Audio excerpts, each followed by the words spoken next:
Hey guys, welcome to What the F. I am so excited about today's guest, and before we dive in, I really want to thank our community partner, Epilepsy Foundation of America, and sponsors Neurelis and SK Life Science. Thank you so much for believing in this podcast, for making conversations like this possible, and giving us a space to talk about our epilepsy What the F moments. And a special thank you to Levanova for creating the space to learn more about VNS therapy. Okay, guys, here we go. My guest today is Jenee Leger, whose last name I'm still not sure if I got correct. Jenee, was that right? No, I got it wrong again. It sounded way better than what it already sounds, so I'm really gonna go with what you said. Thank you. I like You're it. so kind. Just making up new names for Jenee That's here. okay. I like it. So Jenee has had a long and successful career in the healthcare industry. She is the author of a children's book called I Know Just What I Want to Be, and it's very sweet, and also a really impressive athletic resume. Jenee, thank you so much for being here today. I am so excited to chat with you. Thank you. I am too. Thank you for having me. Oh, for sure. Well, you just have like the best energy. Anyone who meets you is like, Jenee's the best. And I'm like, I know. I agree. And I kind of want to talk about, like, start diving into your, athletic resume, as I like to call it, because you ran track in college. You were a competitive and very successful bodybuilder. And you recently ran a marathon. And I hear all these things and I'm like, where does epilepsy fit into this story? Because it's all amazing and insane and not something you hear about all the time. And I know you weren't diagnosed until you're 27, but you had epilepsy before then, right? I did. When did that start? So it started around third grade, which was a little possibly misdiagnosed as daydreaming. It was, I remember sitting in class, for example, and everyone had their hand raised and, to answer a question. And it was like a snap of a finger. I kind of looked around and no one had their hands up. And the teacher was like, Jenee, Jenee. And it kind of started, that's when I started realizing, okay, well, I'm having these like time lapse. And so that's kind of where it started. There was a lot of the daydreaming complaints from teachers. And so really didn't understand or know. I mean, I grew up in a small town, so it wasn't one of those things that was really looked at. But as I got older, I was running track about seventh grade and I changed my diet. So my diet really, I think, kind of possibly leveled me out. So I wasn't having those daydreaming episodes. I was eating a lot cleaner and... Yeah, how did you change your diet and why? Was it because you were like, I'm daydreaming and I need to not daydream, or was it completely like athletic? It was completely athletic related. Yeah. I had a friend and they said, look, you'll never be fast if you keep eating like pizza and drinking Coke. I'm like, okay, well, I want to be fast. What? So I thought those were like the key, key components. I was like, I don't want to be slow. Yeah. So yeah, I started eating clean. I was 12. I was 12 years old and I just, stayed in my athletic mode. I ran track, I wrestled, I, did cross country. And then I went to University of Louisiana, Lafayette and ran hurdles there. Oh, can we just talk about like what a badass you were starting at 12? Like at 12, I decided that I wanted to be fast. So fuck pizza. Like what? Like that's amazing. So you go to college and yes, you are, doing hurdles because those are very easy. And are you still like not having seizures, or what's your epilepsy looking like at that point? So no, everything, throughout college, everything was fine. Throughout running, even through, class. I didn't have any of those, daydreaming episodes. I didn't have any seizure like symptoms, but I was still, I guess, eating clean. And from there, I wanted to change. After I was finished with track, I wanted to do something else. I'm like, what other sport can I possibly do? So I found out about bodybuilding. And I'm this like 5'3" skinny little I want to do bodybuilding. And so You know what? From what I've just heard, though, that tracks. Like 100% makes sense. yes.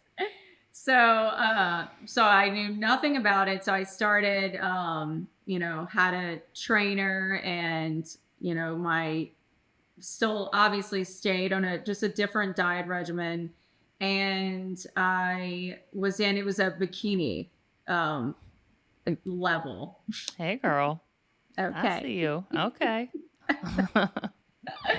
so so I wasn't this big bulky bodybuilder. It was like more of a lean, I guess, shape. And I started competing, and I competed for about 8 years. Wow. Yeah, so I just And you kind of were kept really taking it up to the next successful. level. You were really successful, right?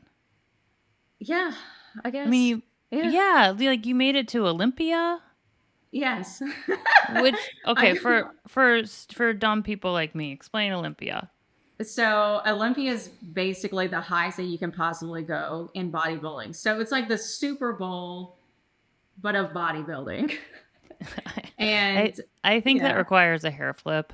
Like be like, it's the highest you can go. Like it's that's so dope. yeah, Yeah, it that's was fun. awesome. Okay, but I keep interrupting you. So, No, you're fine. No, it's funny. So whenever I started competing, like I said, I felt fine. I was working out, doing all these different things, and um, I got my pro card and competed at my very first pro debut in Dallas, Texas. wow, And I won, and that's how I qualified to go to the Olympia. that's so amazing. Yeah, and the Olympia was in Vegas, and so it was really cool. I competed with all first place winners from across the world. So Wow. that was really neat. Yeah. So you did that for 8 years, and still in that time, you're still eating clean, not having seizures. Correct. Okay. So when did that change? So after the Olympia, I was Hmm. just tired. So I said, I Why? think I want a little break from sports and just being so active. So, and I wanted to eat whatever I want. Here in Louisiana, we all know we like to eat gumbo and, rice and gravy, whatever carbs that we can possibly get our hands on Well, I mean, it's called Southern comfort food for a for a reason. reason. Yeah. Yes. So, probably 3 or 4 months into it, I started feeling those, which I didn't know what it was, I guess. I didn't know if I was having a stroke or Mm. having a seizure. And it was one of those, I was just so confused. And that just happened for months, where I would start to get this numbness on the right side of my face. And I would get the numbness down to my fingers, Mm. and it was like tunnel vision. And the best way I can explain it is that it felt like I was underwater, and you can kind of hear people talking, but you can't really make out what they're saying, but you can't verbally say anything. And it would last, I don't know, for about 20 or so seconds. And then it was just, once I snapped out of it, I would have this migraine, and it just felt really weak. I would get really weak after my seizure. I would get really weak in my right hand. Mm. So, just to like pick it up, it was really difficult. Yeah. And And I I didn't love, understand. sorry, I just want to pause real Yeah. quick because I love how you said it feels like you were underwater, because Uh, I think that's so relatable and such a amazing way to describe it and explain it to other people. I know I relate to that. I know a lot of people with, epilepsy don't, but I feel like that's just a great metaphor to use, just when people are like, what does it feel like? And you're like, feels like you're underwater, and you can kind of hear things garbled, but not really. So thank yes. you for sharing that. I appreciate it. Yes, yes. It was it's so difficult to describe, because you don't want to say, you know, I'm having vertigo because it's a different diagnosis, but it's not that spinning. It was like time just kind of stood still, and just to not be able to verbally say anything, that you were just kind of stuck. But this sound you can hear, but it was just very, fluttered. Really Mm, couldn't make out what they were saying. So this went yeah. on, and it started becoming frequent. I was having multiple a day.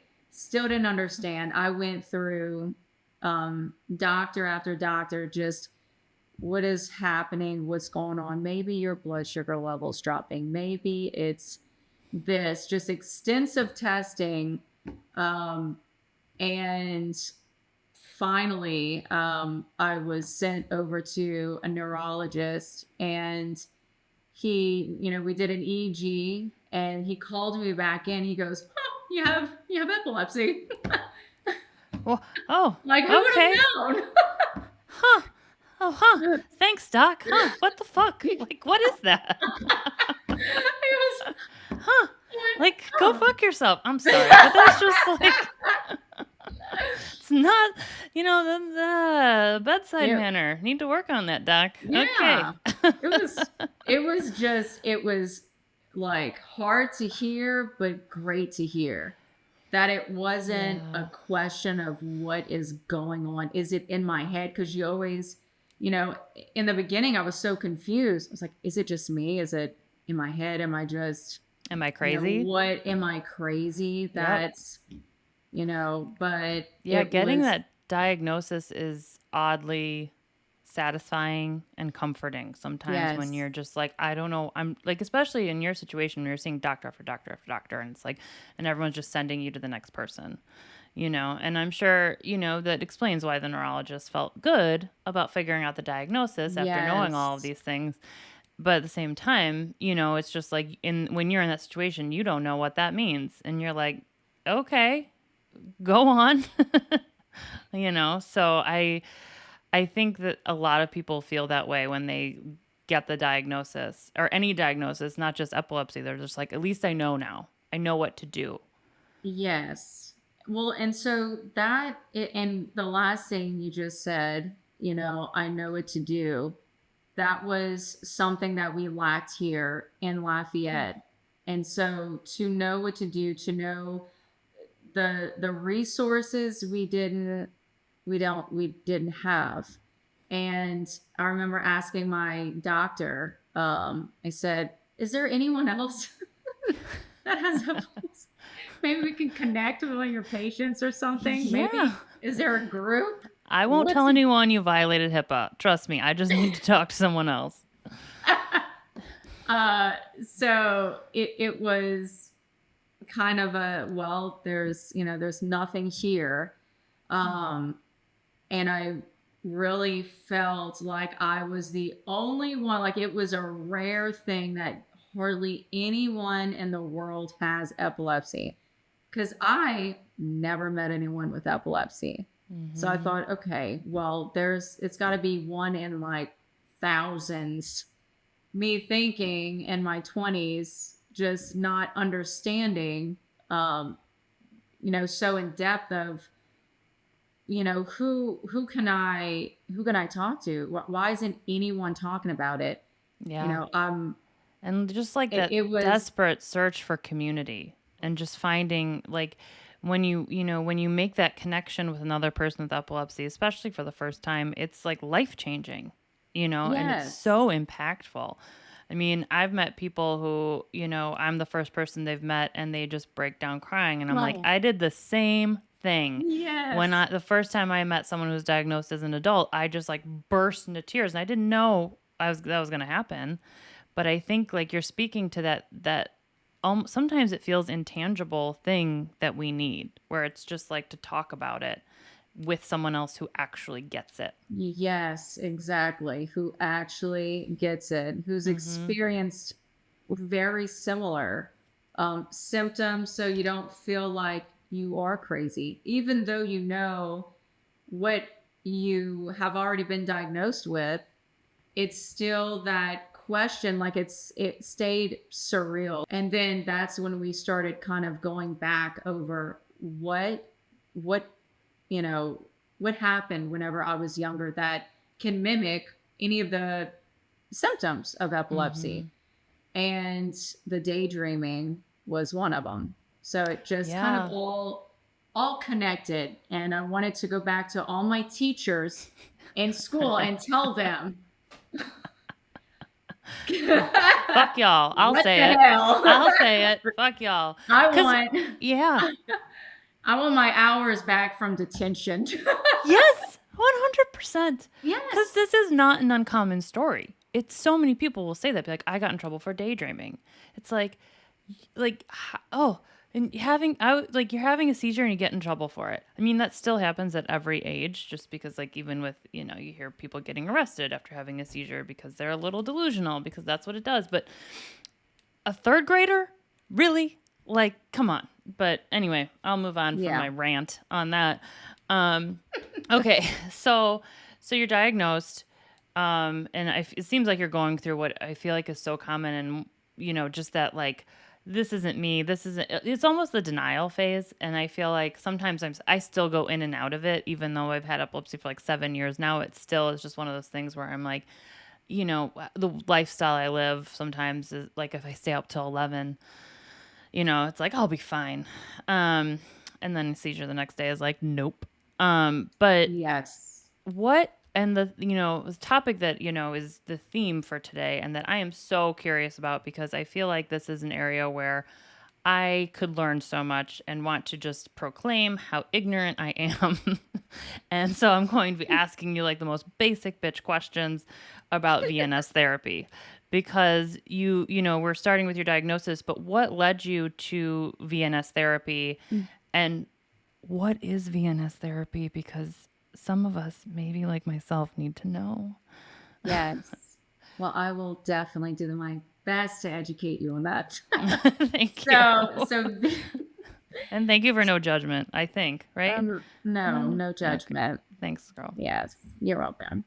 Okay, Amazing. so VNS stands for vagus nerve stimulator, and it is a device that's placed under the skin of your chest, and it is connected to your left vagus nerve. It sends mild pulses to your entire brain, and it's to help prevent or reduce seizures. Wow. Okay, so that sounds very intense. How do you go from being diagnosed with epilepsy to getting something implanted under your skin? So, whenever I was diagnosed and I was having multiple seizures daily, I medication wasn't, working for me. We tried several types of medication, and once we were past, two, after trying, at least two types of medication that wasn't effective, the subject that my neurologist told me about was VNS. I knew nothing about it. And so I just went home and just researched um, everything that I could possibly gather to, be able to decide on, is this going to work? What if it doesn't work for me? So I said, well, what's the worst that can happen? Yeah. Everything can stay the same and I will still Yeah. have daily seizures, or even if there was a 2% chance that my seizures could be reduced, I wanted to take that chance. Yep. Yeah. I So hear that from a lot of people who like undergo even more like serious things. I don't know if that's the right word, serious, but like where they have brain surgery to remove part of their brain, which that's not what this is, but I'm just saying, like, I'll always ask the question, like, how did you decide? And it's like, cause there wasn't a decision. I needed a better life and I needed a better option. And it sounds like that's kind of where you were at. Like, I just need something. And we get to that point where like at the end of our rope and like just need something to try. Yes, and that's pretty much where I stood. I spoke with my neurologist a little bit more. You say, I have, I place these, with my patients, and it was not. I've never seen it in person, so I really didn't have an idea of what it would look like on me. Um, just like, would it be visible? Are you gonna, Is does it? it It hurt? is visible, It right? it is. So I think it varies. Some people Okay. some people it can be, some people it can't. Mine, you definitely can see it. Going to interrupt you really quick because some people aren't watching the YouTube; they're listening on audio. So Jenee is pointing to like the upper, what is that, the left or right side of? This is my left. Yeah. So like left side of your chest. Yeah. I think. Yeah. So it's Okay. all this right Okay. here, this circle. I can't see it through Zoom, or I mean through the recording, but I believe you. I Yes. believe it's there. Yes. So. Yeah, so okay, so what is that like to have something that for you is visible? Like, do you ever worry about, I know people with epilepsy, we always worry about, I shouldn't say all of us, but like how we're going to be perceived if, all these different things, whether it comes to accommodations or having a seizure or, but for you having something that's visible and implanted. What is that like? So in the beginning, I thought, okay, this is different. Are people going to ask me questions? And then I'm going to have to explain myself. And I just kind of didn't know where that stood. And, a few people asked me. Some people, they just kind of acted like it wasn't there. Like they didn't want to, they didn't notice and play the dumb Oh, I card. didn't see it. And you're like, Oh my there's a, gosh, that's crazy. It just yeah, there's an appeared. elephant in the room or on my chest actually, and I know you're not acknowledging it. It's fine. It's fine. So yes. So it was when someone would ask about it, I really loved that because I was able to share my story that, you know, just kind of coming from where I was, I felt I felt embarrassed to say that I had epilepsy. I was Mhm. scared of what other people would think, Mhm. and I've had people, kind of reject me and just say, "Well, just make sure you just don't have a seizure around me." I'm like, Okay. "Oh, okay, Check. 'cause I'll No make problem. sure I plan it. I'll put it in my calendar and I'll plan it on another day." So Oh so my I God. discussed and laid out our baseline. Oh, that's amazing. I've never Just heard that one before. yes. Wow, yeah, no So that was problem. a common one, surprisingly. Hmm. Just they didn't understand. Everyone's thought process was, you're gonna fall and just start, convulsing, and that was all a seizure was. That they thought I'm gonna panic, and it was just it's always and just for them, it was just it felt good to be able to when someone would notice or say anything about it, and I was able to talk about it openly.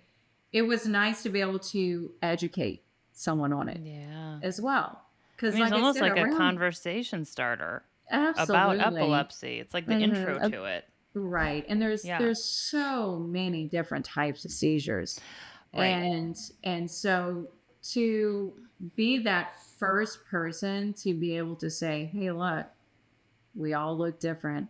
We all, all the seizures, they look different. Mm-hmm. And we're just like you. And just our brains are a little different from yours." Yeah. But it was nice to be that first person that if they met someone or when they would meet someone who does have epilepsy, they would be more understanding. So I'd Totally. rather that, you know, Yeah. just it felt good to be able to have a conversation about it. Because a Totally. lot of people, they just don't want to talk about it. When I found out that there's 1 in 26 people with it, I thought, whose hand did I shake? And they didn't want to say anything. Okay. 100%. Totally. Yeah. Totally. Yep. Yep.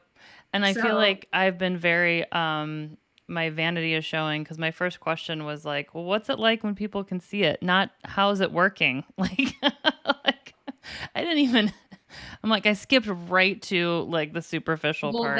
that's the superficial way. Yeah.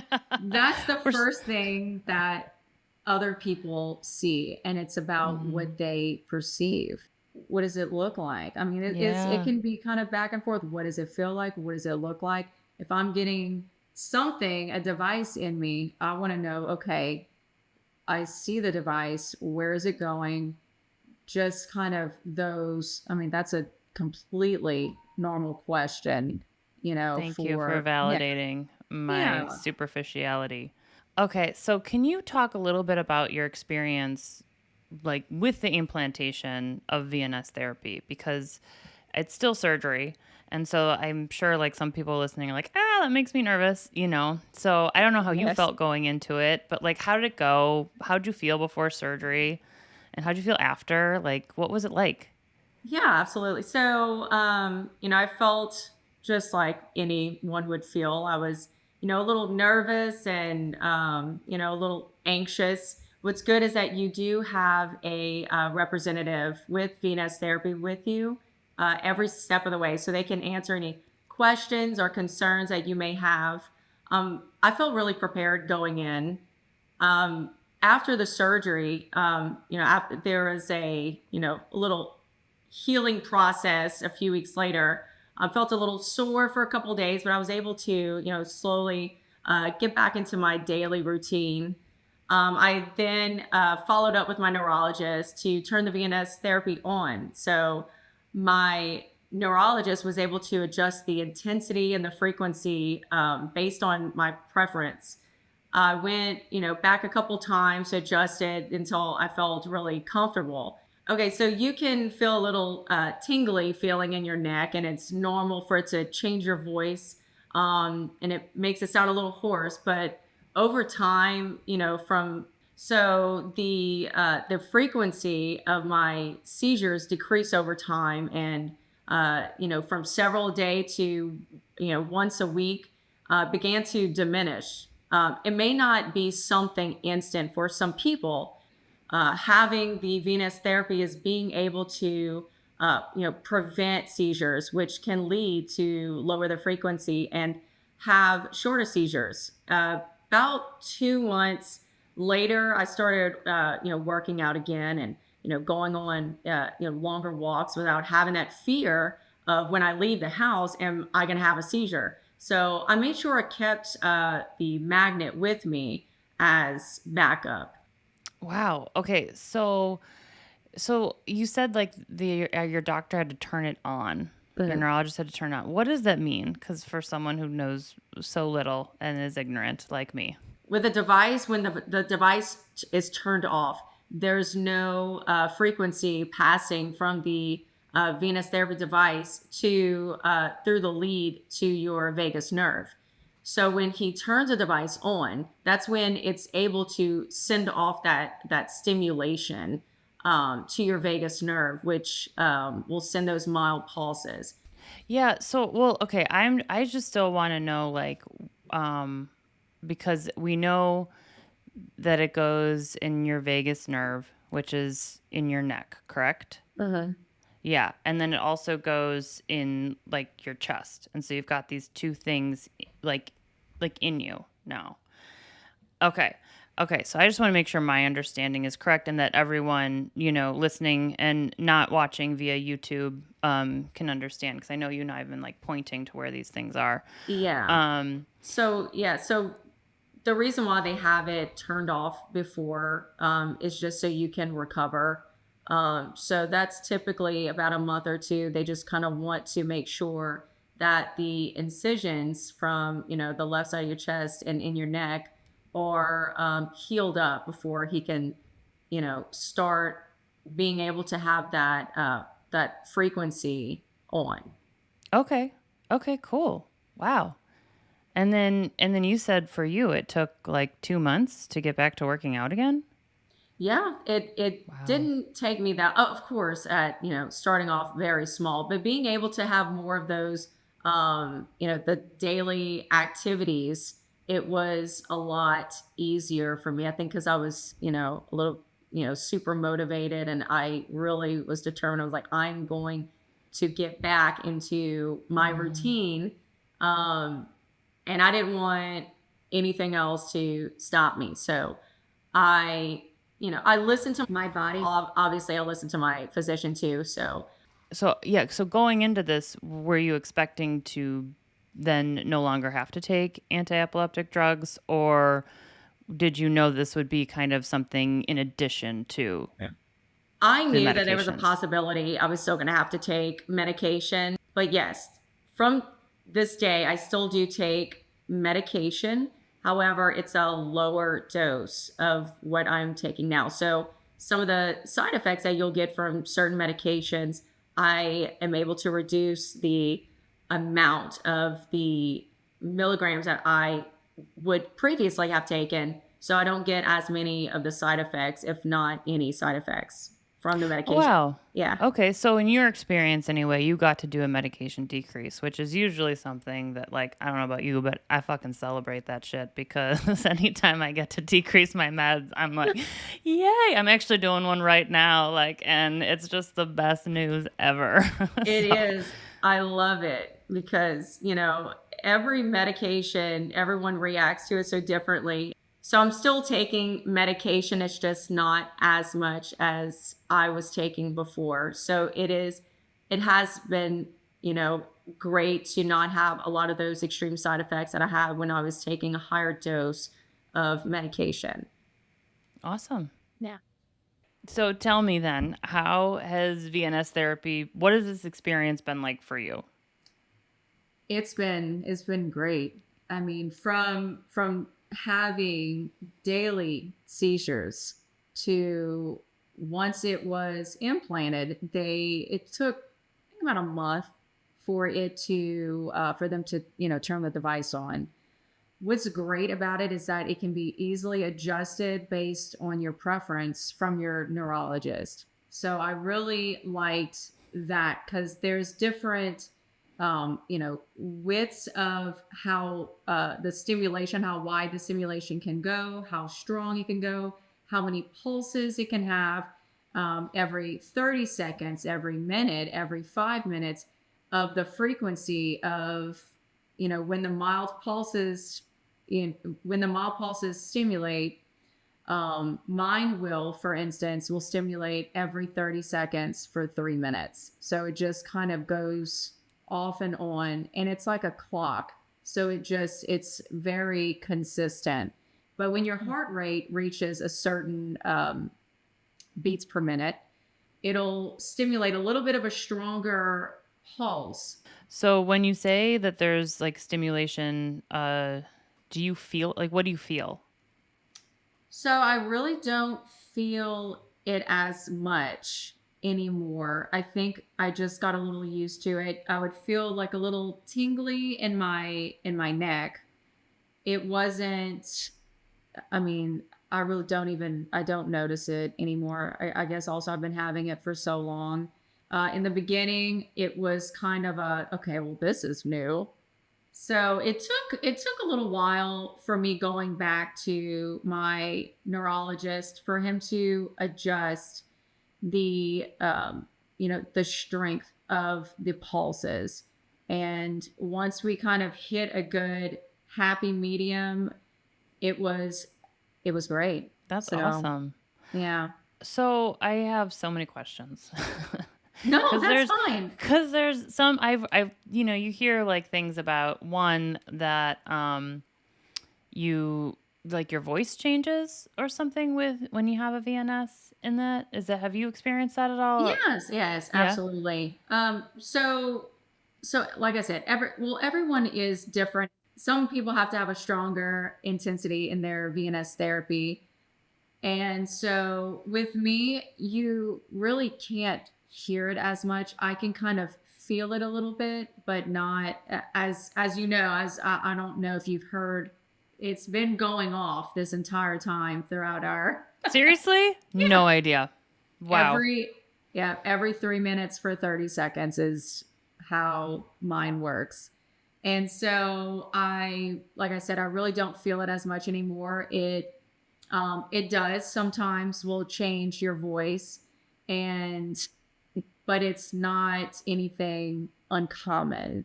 And Okay. so so it does have a heart rate setting on there. So when my heart rate will reach past a certain beats per minute, it'll stimulate a little bit of a stronger intensity, Mm-hmm. which I feel that when I'm running. Okay. So it just kind of makes it a little tighter. So in your neck. So it's when you're, I just kind of had to adjust the way I would breathe so much whenever I was running. It's just about modifying.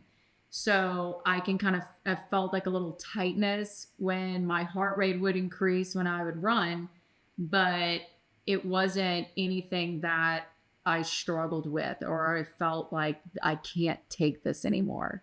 Um, and another thing about the VNS therapy is that it has a magnet. So the magnet is separate.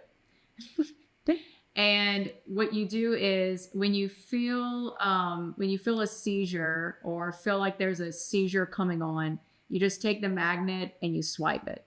Swipe it where? I'm so confused. So you just swipe it completely across your chest, but Just closer. oh, okay. You're like, I'm not gonna do it right now.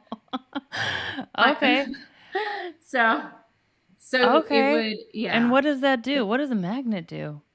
So I with feel a so dumb magnet, right now. no, that's okay. So it comes with a magnet. And what it does, it's an accessory, right? You can like Yeah, can wear you it. get like fun magnets with like quotes on them and Yeah. stuff? Like, I can you, would you know, love like, that. yeah, I think we've invented there something we go. together. Yes. We can jewel it up and whatever. Yeah, yeah. I want a bedazzled magnet. Damn I it. do too. Yes, thank you. We're starting it. Oh, well, so you. Oh, so what sorry. it Go does, ahead. it just sends a stronger intensity of the stimulation, which will, really stimulate that left vagus nerve for it to hopefully just prevent the seizures. In my experience with it, when I would feel that aura, the tunnel vision and the numbness, I will take that magnet and I'll just kind of swipe it across, and it's an immediate stimulation, and it just kind of like shuts it off. It just shuts off the entire aura that I'm feeling, that tunnel vision, just everything just kind of opens up. It just goes away? Mm-hmm. No. That's in my That's insane. experience. Yeah. Right. I yeah, thank you for Yeah. saying that. Okay, my other question, you started to get into this, but is just about exercise because I also like I know some people who have had or not some people. I know one person who's had VNS therapy and said like exercise became so much harder for them. And you were mentioning running and like the adjustment and like I'm just so curious too as to like what that looked like for you from going from, bodybuilding to epilepsy like so fast and then getting back into, running again. So I was really tired of making up excuses. I'm sorry, I was really running out of excuses, and I wanted to do these things and I wanted to be active because my entire life I've just been an athlete. I've just been active and doing things and running and working out. And so I wanted to do that again, but then I thought, oh, well, I have epilepsy and I just can't. And so I ran out of excuses. And so I said, okay, well, maybe I should start running Maybe I again. should try with Maybe I epilepsy. should It try. can be scary though, like Yeah, trying those things with epilepsy of especially in the course. beginning, Of course. I've And had so many seizures while on a run. Well, not so many, but like definitely a handful. right. And then And like I make sure I get back out there as soon as I can so that it's kind of like absolutely. riding the bike, getting yourself back out there, or that's not the right metaphor, but Yeah, just it's all to about eliminate the modifying. fear. Right. Just so you adjust, you know how much your body can take. And when you're feeling like you're okay, I'm not feeling well, let's hold back. Mhm. There's some good days, there's some bad days, even when you're out doing the things you want, whether it's um, at running or swimming or doing the things, rollerblading. Can we rollerblade? So I don't know. I don't know. Maybe under supervision with lots of knee pads and helmets. I you're like, don't it's know. not because of my epilepsy. It's because Exactly. it's because of my balance. I'm clumsy as fuck. That's why. So, Yeah. So it's just about, you may not be back at that baseline. And that's something I have to tell myself. I'm probably not going to be back at that baseline of where I used to be, mhm, but I'll get to where I know I'm capable of going. So mhm, that's kind of when I started really running again and started working out.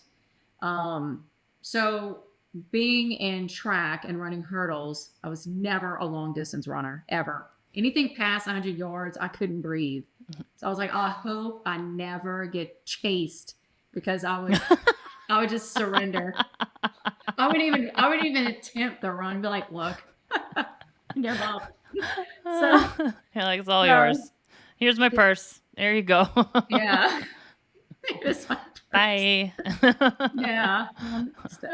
So actually, so last year I wanted to start running long distance. So why did you want to start running long distance after a lifetime of being like, nope, I'm good at everything else. I don't want to do that. So I just whenever I started to I felt like I needed to set a goal. I'm super goal oriented, so I felt like, okay, just want to run a mile, let's see if I can do it. And it was just kind of one of those, I woke up one morning and just wanted to run a mile. And and I could barely get a quarter of the way down the road Yeah. without like couldn't breathe. My thighs were itching. I'm like, oh my God, I'm so out of shape. I'm like scratching my legs on the way back. I'm like, Yeah. I relate hard to that. That's starting at the bottom. Mhm. yes. Yeah. And so I like I said, it was just trying to get through the adjustment of my VNS therapy and me being extremely out of shape. It's probably more so extremely out of shape. So Those are two big battles. I know. Big So adjustments. I started feeling better, and I just kept going and going. And you know um once, I don't know, maybe a few weeks down the road or a couple weeks down the road, I made a mile. I was like, oh my gosh, I made a mile. That is insane. I was so excited. It was like a 15-minute mile. Yeah. Hey. Hell yeah, I was though. like, hell yeah, Yes. I did it. Mhm. All right. Yeah. So, and then I said, well, if I can do a mile, I wonder if I can do 2 miles.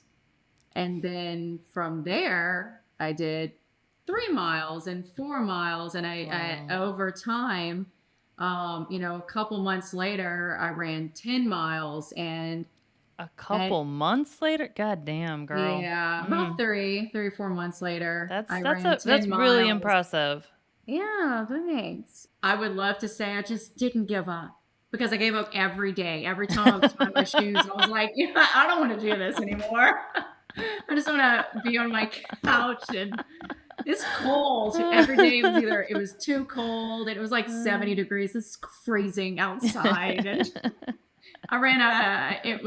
I was like, okay, I have to keep pushing forward. Wow, that's awesome. So when it came down to the race, I did the Zydeco race, which was really cool because it was Boston Marathon qualifier, which I was not near so, at all. I was just there. You know, I got running. to see everyone pass me up. That was like that. They're gonna get it. So it was a lot of fun. Whenever I finished, and there was a girl. She was so sweet. She's like, "Do you want some water?" I went, "Oh, I want to go home." She's like, "Baby, where's your family?" I'm like, "Oh no." That's amazing. I was ready. I just wanted to be home. I want to go home. Yeah. It was. Oh my God. So, okay, so you did mention, and I just want to make sure I catch this because you said that you had to modify your breathing with the VNS therapy for running. Now, I feel like we've got two components coming on because it's a long distance running, like you said, which was something you never did. So I'm sure there's breathing adjustments there. And then also the VNS therapy. So they might have gotten intertwined. But what, for anyone listening who's like, okay, I have VNS therapy. How do I modify my breathing when I'm running? What does that look like for you anyway? What I did, it was just more of staying in control of my breaths. So just kind of not about to hyperventilate. Just like, just breathing too quickly. It was just kind of trying to stay more relaxed was what I did. That really helped. That's awesome. That is just so individual, just like epilepsy. So, so I do have a question that goes a little bit farther back in the timeline, but it's been stuck in the back of my head. And that's when it came to eating clean, because you mentioned that a lot, did you ever did you ever make it seems like you made the correlation now, but when you were early in your journey, were you like, oh, maybe if I went back to eating clean, things would be better? Or did a doctor ever recommend that? Or what are your, Yes, I'm just did. trying to gather your thoughts on it. What? Yes, he did. He actually, he recommended more of a keto-like diet. So that really helped, not intaking so much sugar and too many carbs but everyone is different in that aspect. I think just because my body was so used to it also for so long that eating better really didn't send off any triggers of my insulin levels shooting through the roof every time I ate sugar or anything. Mm-hmm. Yeah, sure. Okay. Yeah, that makes sense. Okay, so your passion for running has also impacted your passion for epilepsy awareness. Yes. And recently, you had the first epilepsy awareness 5K, right? Am I correct? Yes, in your community. Yes, it's our first annual 5K in our community for epilepsy awareness, which was amazing. Yeah. And I always wanted to have more resources because I felt so alone whenever I was diagnosed. And it's I never met anyone. There's no local, around Lafayette resources here. And I really wanted that. I thought, how cool would that be for others to be open about it, to not be scared to, am I going to be able to get this job if they find out that I have epilepsy? Am I going to get fired because I have epilepsy and they're going to find out? It was just that constant fear that I'm sure so many people can relate to. Judgment, stigma. And because I love to run so much, I wanted to have a 5K. I know, shocker. I know. It's very Well, this confusing. is coming from the same woman who's like, "We don't have a track team. I'm Yeah. gonna make a track team." So Yeah. like And I thought, I'm seeing a theme here where you're like, so "We don't have an epilepsy community. I'm gonna create an epilepsy community." I love it. So I went to in Louisiana. We have a epilepsy nonprofit group, and I connected with them, and they said, "Well, we don't have anyone in Lafayette area to be able to host this event." I said, "I can do it." Of course you can. I'm not Say less. surprised. I got this. Then I didn't, and it was really hard. It was not easy for me Yeah. to be able to do all this by myself. And so, but they were amazing and they helped out so much. Yeah, a lot of our local businesses started coming out and wanting to support us. I was just really hoping for at least maybe close to 100, maybe 70, 80.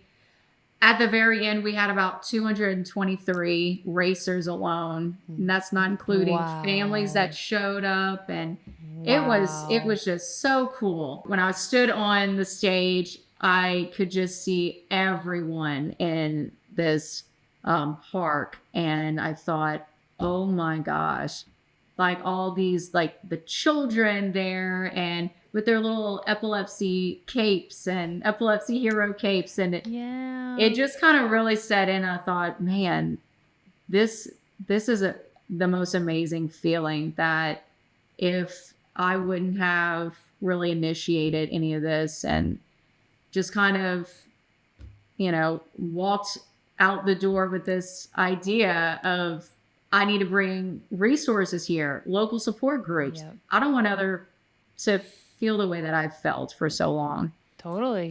First aid trainings. And so that's where the donations came to. So That's awesome. Well, I just keep thinking back to when you said in the beginning, you said, Lafayette or where I grew up, we didn't have like a ton of resources, and here you are creating and bringing bringing the resources to the people, creating community, making this area now not so dry of resources. Okay, well, before we close out, I'm going to ask you 4 questions that are unrelated to anything we've been talking about.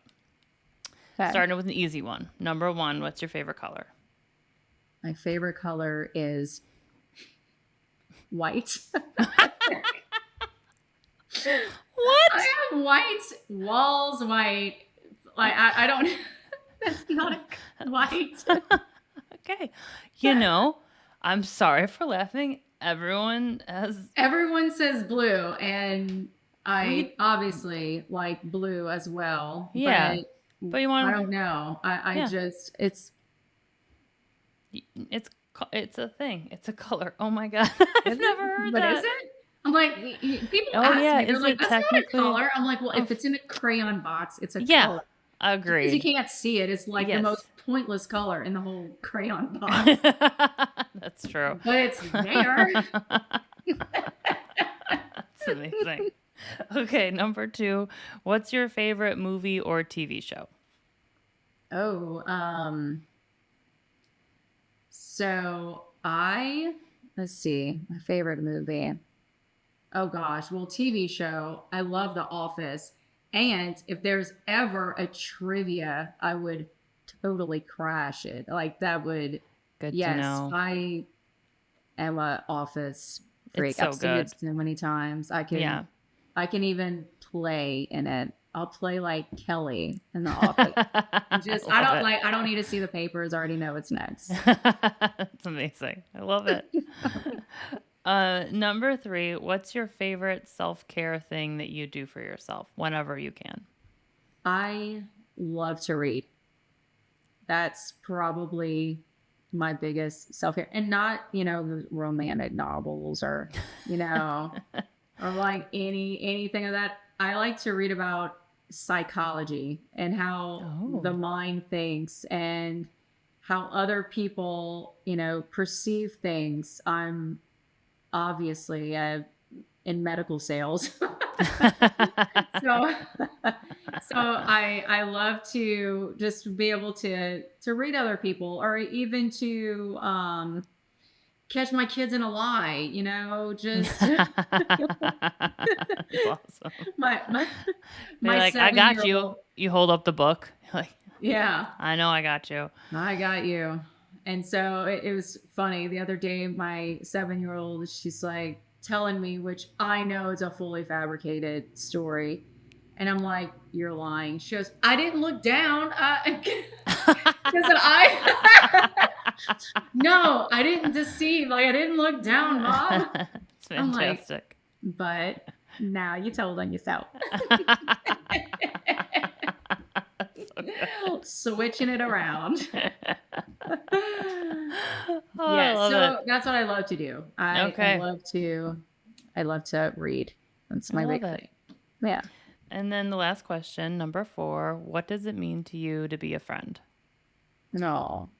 Loyalty. Just, taking up for you when you're not around, and just being there for you. Just if I want to call you at 2 o'clock in the morning. Just kidding. Oh, you're Most like of my me? friends would not. I'm like, I'll be sleeping with do not disturb on, but I'll call Yeah. you in the morning. Yeah. Mine stays on do not disturb. Yeah. Pretty much 100% of the time. We gotta learn to reciprocate. So we gotta. Yeah. So being there and not judging you, not looking at you any different than for who you are, just being my closest friends. They don't even look at me past, oh, you have epilepsy. They don't make it a big thing. They're not, do you need to sit down and rest? And they know my capabilities. If I'm like, hey, look, I gotta take my medicine, and they're like, all right, yeah, no big deal. In the past, whenever I was having like my auras, and it was like I was kind of starting to feel bad, and they'll just stop everything they're doing, and then they'll say, okay, you're good, okay, and then they'll just finish talking. So it was never a thing for them. What I really liked, it was just never judgment. So thank you so much, Jenee, for talking with me today. You are just such a badass, and I really admire you and what you're doing. And I just appreciate you coming out here, sharing your story, because you're creating even more community by doing that. And I really appreciate it. Thank you. The VNS Therapy System is indicated for use as an adjunctive therapy in reducing the frequency of seizures in patients 4 years of age and older with partial onset seizures that are refractory to antiepileptic medications. Incidence of adverse events following stimulation were voice alteration, increased coughing, hoarseness, shortness of breath, sore throat, and nausea. Infection is the most common side effect of the procedure. See important safety information at vnstherapy.com/safety.